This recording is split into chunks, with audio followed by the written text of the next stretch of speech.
One of these statements is false. You can type the word awesome while the video is playing if you're on desktop, and the playback bar will start to flash like it just got a superstar. There are new builds for us to try in Destiny 2, and lastly, the Manticore is a perfectly balanced gun with no bugs whatsoever. Welcome back to Stupid Builds, where everything's made up and the points don't matter. Basically what we do is we take builds suggested from YouTube comments as well as our YouTube live stream, and we rate them and show them to you guys. Maybe you guys can find something interesting out of these. I am looking for more Manticore-based builds, so if you've got something like that, please drop it in the comments. I'm looking for something that really drives it home as a mainstay for flavor, of which we will be judging all of these builds by flavor, viability, defense versatility, speed, consistency, and offense. Went out of order on you that time. Gotta keep you on your toes. But let's go ahead and jump straight into this here with a weapon that got a buff that kind of went a little under the radar, that being the Jade Rabbit. Yes, Jade Rabbit finally got a bit of a change. It no longer is the inconsistent, weird, and slightly underwhelming scout rifle. It is just sort of mildly underwhelming now. The Jade Rabbit's rework allows it to, whenever you get 3 headshot hits, to then follow up your next body shot damage to be the same as if you were to hit a headshot. This will persist until you reload, I believe, and also until you stow the weapon as well. In short, this was a bit of a letdown of a buff, I will say. The Jade Rabbit has always been a good scout rifle, and it's always been an alright place in the meta, at least if you're an off-meta user, but this change still felt a little underwhelming. It's definitely more usable for sure, but as you guys know, unless you're rewarding free ammo like you are in the Revoker, rewarding players who are intentionally playing bad seems like a bad idea. I really wish there's something more we could do with this. It's unfortunate that Jade is still kind of on the short end of the stick, but as for the rest of this build, it was fine. We are using this with the Frosties to get our stuff back a little bit faster on Arc so that we can be a very speedy hunter boy, or girl, and we also were using this with one of my favorite shotguns that I brought out of the vault just because it's arc flavored, and shotguns got a bit of a rework, a rather significant rework as well, and this is a slug called the Good Bone Structure. This is an opening shot quick draw arc shotgun, and it feels great. All of the shotgun changes, in fact, if there's one thing that I think we can all universally agree on, is that the shotgun changes were pretty darn good. Anyway, this build as a whole played well with itself. It's fine. I wouldn't suggest it to somebody who's maybe not super familiar with maybe Scout Shotgun, but if you're comfortable with that loadout, this is definitely a solid place to go by. And yes, there are other shotguns out there right now. I think one right now in Trials that's also Arc, if I remember correctly, so definitely pick that up. It's worth a try. Slugs are a lot better right now. Offense 6, defense 6, versatility 9, survivability 5, speed 7, consistency 7, flavor D. At the end of the day, it's Scout Shotgun. Yes, it's Jade, but it feels like this could have been a little bit more interesting. And viability B+. Definitely not a bad build. Your Falcons was apparently supposed to receive a change. Well, most of us heard that it was supposed to receive a change. The change that it was going to get is that when you came out of your invisibility while in PvP, it would give your weapons volatile rounds as opposed to the bonus damage. This buff, or change, it's probably more of a nerf, did not go through because, yep, this build still absolutely slaps. We're running this with a bow with quick access sling, the Rat King, and of course the Falcons, the Falcons, whatever it's called, man. I'm an American, I have horrible pronunciation skills, and we wanted just to see how effective this build is since the changes. And yeah, because of the lack of changes to the Falcon, it still absolutely slaps. I'm surprised I'm not seeing more of this right now with how cheesy the meta seems to be driving towards, but yeah, if you still like the Rat King and you still want to use the Falcon, it's not changed. It's still absolutely insanely strong, and it's giving you that free bonus damage whenever you break your invisibility, which is great for something like the Rat King, which can give you your invisibility back and just keep this infinite loop going. It's disgusting. It's absolutely gross. And of course, this build is good for the longer range duels because of the bow. We can actually deal with things at longer ranges, assuming they don't instantly kill us. So yeah, this build is still incredibly strong. Offense 9, defense 7, versatility 9, survivability 7, speed 6, consistency 9, flavor A. I know I'm giving what used to be a very meta build a higher flavor rating, but you still gotta appreciate the synergy between these two weapons. They were made for each other. And viability S, this is absolutely an ass kicker. If you do want to see more of this build or more details about builds similar to it, up in the right hand corner of the screen right now, I'll leave a little annotation so that you can find that and go find another build that we did.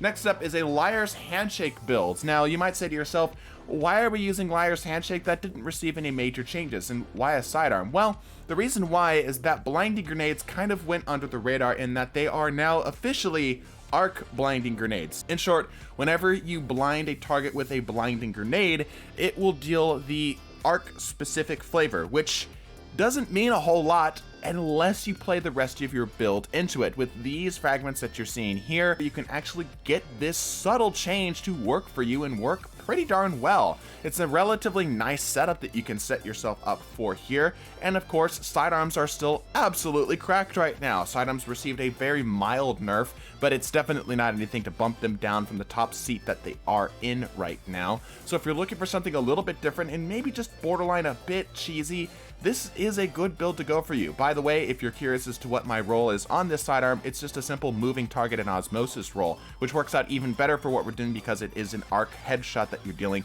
for some of these fragments here. Offense 8, defense 5, versatility 4. You're pretty locked into doing a GL swap combo. Survivability 5, speed 8 with blink. This is incredibly fast. Consistency 6, flavor A, viability B+. I love the use of the subtlety of the change to this to actually make an interesting build out of it. 2 more builds to go, and then we'll talk about that weird Manticore bug.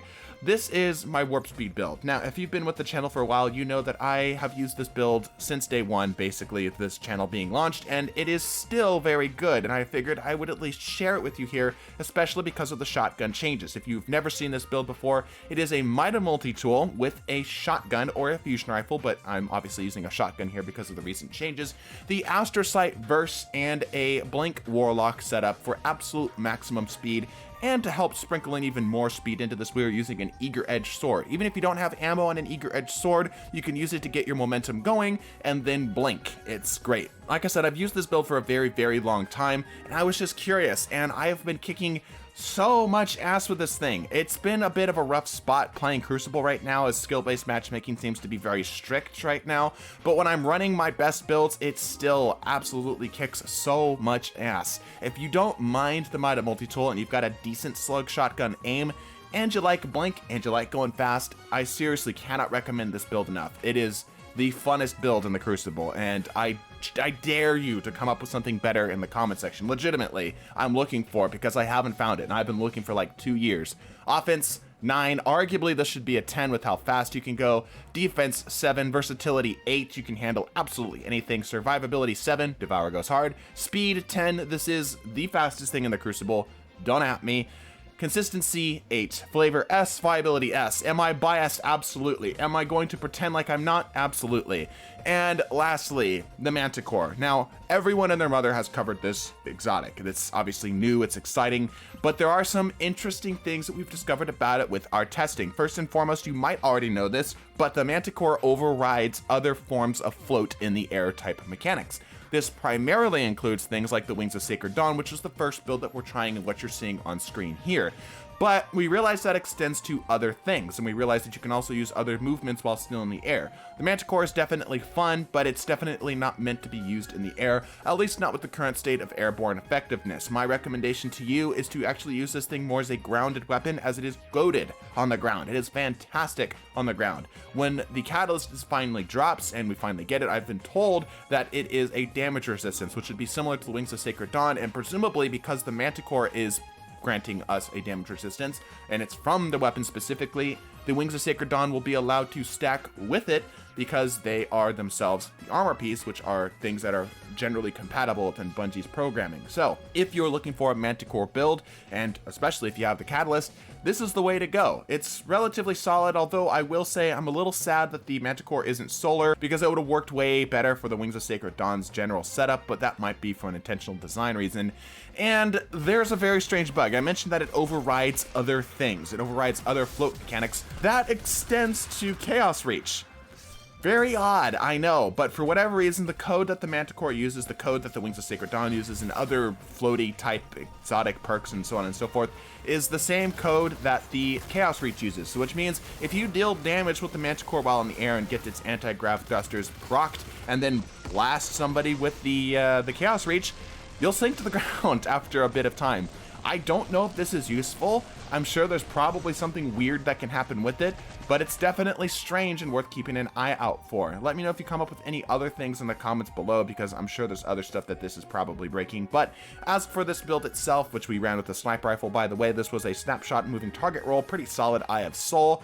Offense 6, defense 7, versatility 9, survivability 6, speed 6, consistency 4.